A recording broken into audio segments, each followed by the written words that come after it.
दोस्तों, जैसा कि आप जानते हैं, सरकार ने धीरे लॉकडाउन को खोला था और उससे हालत धीरे धीरे और भी बिगड़ रही थी, क्योंकि दिन ब दिन संक्रमितों के केसेस में इजाफा हो रहा है। ऐसे में लॉकडाउन दोबारा से लगने की बहुत चर्चाएं होने लगी हैं। आपको बता दें कि अभी तक देश भर में संक्रमितों के आंकड़े क्या हैं दोस्तों। एक दिन में रिकॉर्ड 13,107 मरीज बढ़े हैं और अब तक 3,67,000 केसेस देश में हो चुके हैं। देश में मरने वालों की संख्या 12,263 हो चुकी है और जैसे जैसे मैं आपको बता रहा हूँ, ये आंकड़े और भी बढ़ रहे होंगे। इसी के साथ आज की बड़ी खबरों में आप देखेंगे, चीन से तनाव के बाद पीएम मोदी ने दिया पहला बयान, जिसमें चीन भी हुआ सोचने को मजबूर। जानिए क्या कहा पीएम ने। और भारत ने लगाई चीन की बनी इन चीजों पर रोक, जल्द बंद होगा चाइना का माल। आगे देखेंगे दोस्तों। रेलवे ने जारी किए कुछ नए नियम, जानिए क्या है वो। साथ ही इतने महीने नहीं खुलेंगे देश भर के स्कूल और कॉलेज, जानिए विस्तार से। और अगर आप भी ये गलती कर रहे हैं तो पड़ेगा भारी। मास्क पहनने के बावजूद भी हो रहा है महामारी से संक्रमण। हर खबर बहुत जरूरी है दोस्तों। इन सभी खबरों को विस्तार से जानने के लिए बने रहिए हमारे साथ। लेकिन उससे पहले इस वीडियो को बनाने में मुझे बहुत मेहनत लगती है और इस मेहनत के लिए वीडियो को आप एक छोटा सा लाइक जरूर कर दें। फटाफट से ले चलते हैं आपको हमारी आज की सबसे पहली बड़ी खबर की तरफ। चीन से तनाव के बाद पीएम मोदी ने दिया पहला बयान। दोस्तों, 15 जून की रात गलवान घाटी में चीनी सैनिकों के साथ भारतीय सैनिकों की हिंसक झड़प हुई। इसमें सेना के एक कर्नल सहित 20 सैनिक शहीद हो गए। इस मसले पर प्रधानमंत्री नरेंद्र मोदी का बयान आया है। उन्होंने मुख्यमंत्री के साथ बैठक के दौरान यह बयान दिया। देखते हैं उन्होंने आखिर क्या कहा था। भारत माता के वीर सपूतों ने गलवान वैली में हमारी मातृभूमि की रक्षा करते हुए सर्वोच्च बलिदान दिया। उनके इस महान बलिदान के लिए उन्हें नमन करता हूं। मैं देश को भरोसा दिलाना चाहता हूं, हमारे जवानों का बलिदान व्यर्थ नहीं जाएगा।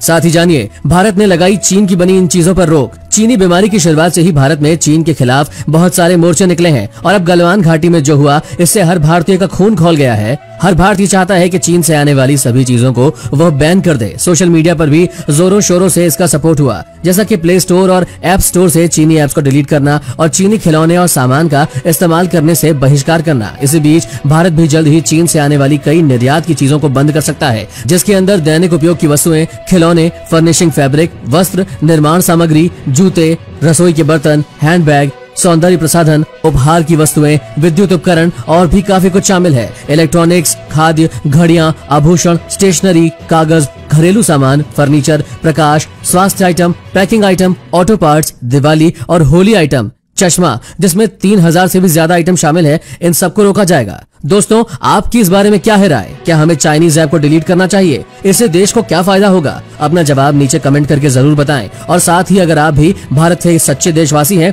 तो गलवान घाटी में शहीद हुए हमारे जवानों के लिए कमेंट में जय हिंद जरूर लिखिएगा। रेलवे ने जारी किए नए नियम, क्या है ये? महामारी के चलते बीते 3 महीनों से रेलवे ने अपने कई नियमों में बदलाव किए हैं। अब आपको बता दें कि लोगों को संक्रमण से बचाने के लिए रेलवे ने एक नया फैसला लिया है। अब आप यात्रा करने जा रहे हैं तो आपको अपने साथ अपने रिश्तेदारों और परिचितों को लेने व छोड़ने के लिए नहीं जाना है। रेलवे केवल उन यात्रियों को ही स्टेशन में जाने की अनुमति देगा जिनके पास कंफर्म टिकट है। पश्चिम मध्य रेलवे ने इस पर सख्ती से अमल चालू कर दिया है। अब सोशल डिस्टेंसिंग का कड़ाई से पालन करने के लिए रेलवे ने यह निर्णय लिया है। रेलवे ने कहा है कि स्टेशन पर बेवजह घूमने वालों पर कड़ी कार्यवाही का फैसला लिया गया है। बिना कंफर्म टिकट के रेलवे प्लेटफॉर्म पर बेवजह घूमना लोगों को पड़ेगा भारी। रेलवे ऐसे लोगों पर भारी भरकम जुर्माना तो लगाएगा ही, साथ ही जेल की हवा भी खानी पड़ सकती है। रेल विभाग ने इसके लिए अपनी तैयारी पूरी कर ली है। इसके लिए नियम भी जारी कर दिए गए हैं। रेल अधिकारियों का कहना है कि नए नियमों के तहत ट्रेन का कंफर्म टिकट होने पर ही मुसाफिर को प्लेटफॉर्म में एंट्री मिलेगी।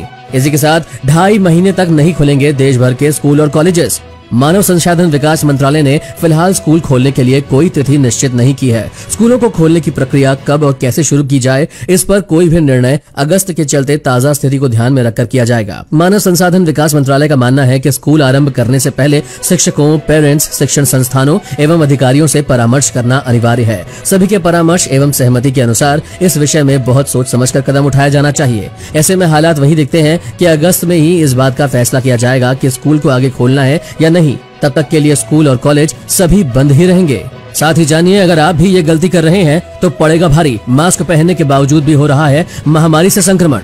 दोस्तों, दुनिया भर के देशों ने मास्क पहनने और सोशल डिस्टेंसिंग का पालन करने के सख्त कानून बनाए हैं। हालांकि अब एक रिसर्च में सामने आया है कि मास्क पहनने के बावजूद भी चीनी बीमारी के संक्रमण होने का खतरा बना रहता है। रिसर्च में सामने आया कि अगर आप संक्रमित से 3 फीट से कम दूरी पर हैं और मास्क पहने हुए हैं, तब भी आपके संक्रमित हो जाने की संभावना है। साइप्रस के यूनिवर्सिटी ऑफ निकोसिया के वैज्ञानिकों ने चेतावनी दी है कि मास्क पहनने और 3 फीट की दूरी रखने के बावजूद भी वायरस शरीर में घुस जाने में सक्षम है। शोधकर्ताओं ने कहा है कि अगर कोई संक्रमित व्यक्ति लगातार खांस रहा है तो मास्क पहनने का कोई मतलब नहीं रह जाता। ऐसे में दोस्तों, हमारी आपसे बस यही अपील है कि ज्यादा से ज्यादा घर में रहने की कोशिश करें और किसी जरूरी काम के चलते ही अगर आपको बाहर निकलना पड़े तब निकलें, और तब भी एक दूसरे से 6 फीट की दूरी बनाए रखें, क्योंकि मास्क पहनने के बावजूद भी आप संक्रमित नहीं होंगे, इसकी गारंटी वैज्ञानिक तक नहीं दे पा रहे हैं। अब जानते हैं अनलॉक 2.0 की जल्द ही शुरुआत, मिलेगी और भी छूट। महाराष्ट्र के मुख्यमंत्री उद्धव ठाकरे ने कहा कि हमने लॉकडाउन के बारे में काफी चर्चा कर ली है, अब हमें अनलॉक के बारे में करनी चाहिए बात। इसके साथ ही मुख्यमंत्री ये संकेत भी देते हैं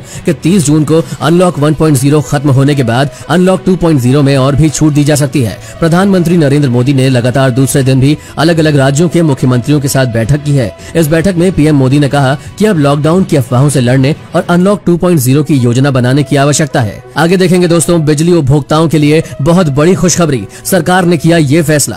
इसी के साथ चीन की पहुंच देकर आप हैरान रह जाएंगे। आखिर कैसे निकालेंगे देश से चीन का इतना सामान? सीमा पर संघर्ष के बाद फिर से चीन के खिलाफ भारत में खराब माहौल बना हुआ है, लेकिन क्या हम लोगों को पता है कि चीन तो अब पूरे देश में घुस चुका है? शायद ही ऐसा कोई सेक्टर हो जहां चीन का देश के बाजार पर दबदबा ना हो। कई बार सुन चुके हैं कि चीन के इस दबदबे से मुक्ति मिलेगी, लेकिन उसके बाद भी ये आंकड़े और ज्यादा बढ़ चढ़ कर ही आते हैं। अब यह सब कब बदलेगा ये तो समय ही बता पाएगा, लेकिन आइए जानते हैं कि देश के किस सेक्टर में चीन कितना है।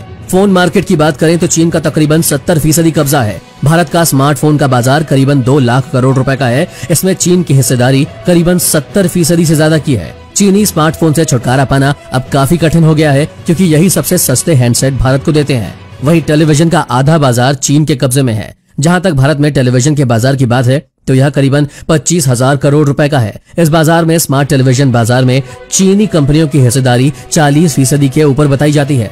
यह तो बात रही मोबाइल और टीवी की, लेकिन क्या आप जानते हैं दोस्तों कि ऑटोमोबाइल जैसे कि गाड़ियां, होम अप्लायंसेज और बच्चों के लिए खिलौने, यहाँ तक कि आप जो कपड़े पहनते हैं वह भी चीन से निर्यात होकर भारत में आता है। तो चीन को भारत से निकाल फेंकना एक बहुत बड़ी चुनौती होगी। वहीं बिजली उपभोक्ताओं के लिए एक बहुत बड़ी खुशखबरी आई है, सरकार ने किया है ये फैसला। यूपी में केंद्र सरकार ने बिजली उपभोक्ताओं के हित में एक फैसला लिया है। दरअसल बिजली उत्पादन और ट्रांसमिशन कंपनियों द्वारा बिजली बिल में छूट मिलेगी। इससे उत्तर प्रदेश के हिस्से में 343 करोड़ रुपए आएंगे। उम्मीद की जा रही है कि लॉकडाउन के दौरान राज्य के उपभोक्ताओं को इस छूट का लाभ यूपी पावर कॉर्पोरेशन देगा।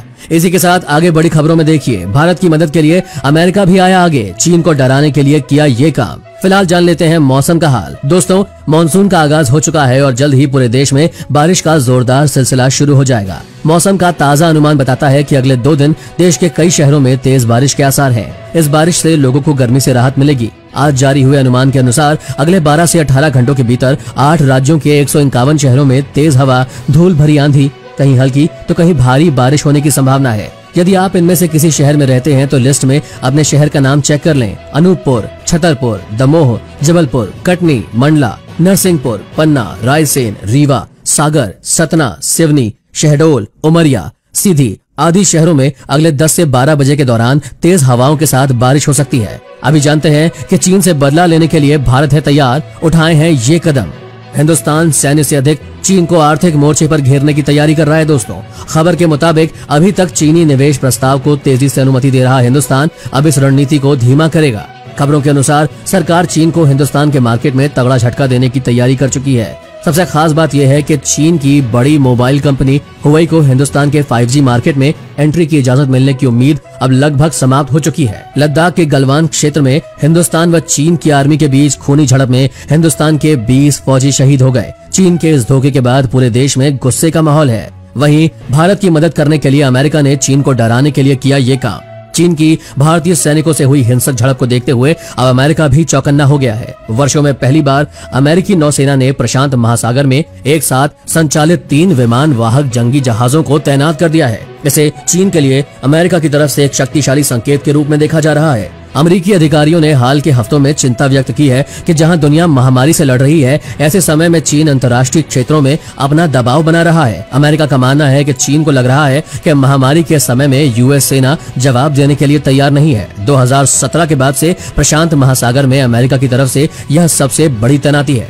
आगे देखेंगे दोस्तों, चीनी मीडिया ने दी भारत को धमकी। कहा, भारत ने चाइना के सामानों पर रोक लगाई तो अंजाम ठीक नहीं होगा। उससे पहले जानते हैं कि देश में लगातार बढ़ रहे हैं पेट्रोल और डीजल के दाम। रेट देखकर आप रह जाएंगे हैरान। राष्ट्रीय राजधानी दिल्ली सहित देश के कई महानगरों में गुरुवार को भी पेट्रोल डीजल की कीमतों में इजाफा हुआ है। दिल्ली में गुरुवार को 1 लीटर पेट्रोल 53 पैसे की तेजी के साथ 77 रुपए 81 पैसे में मिल रहा है। वहीं डीजल दिल्ली में गुरुवार को 64 पैसे की तेजी के साथ 76 रुपए 43 पैसे प्रति लीटर में मिल रहा है। गुरुवार को मुंबई में पेट्रोल 51 पैसे के उछाल के साथ 84 रुपए 66 पैसे प्रति लीटर पर और डीजल 61 पैसे की तेजी के साथ 74 रुपए 93 पैसा प्रति लीटर पर मिल रहा है। देश के अन्य महानगरों की बात करें तो कोलकाता में गुरुवार को पेट्रोल बढ़त के साथ 79 रुपए 59 पैसा प्रति लीटर पर और डीजल भी बढ़त के साथ 71 रुपए 96 पैसा प्रति लीटर पर मिल रहा है। इसके अलावा गुरुवार को चेन्नई में पेट्रोल बढ़त के साथ 81 रुपए 32 पैसा प्रति लीटर और डीजल 74 रुपए 23 पैसा प्रति लीटर पर मिल रहा है। इसी के साथ जानिए दोस्तों,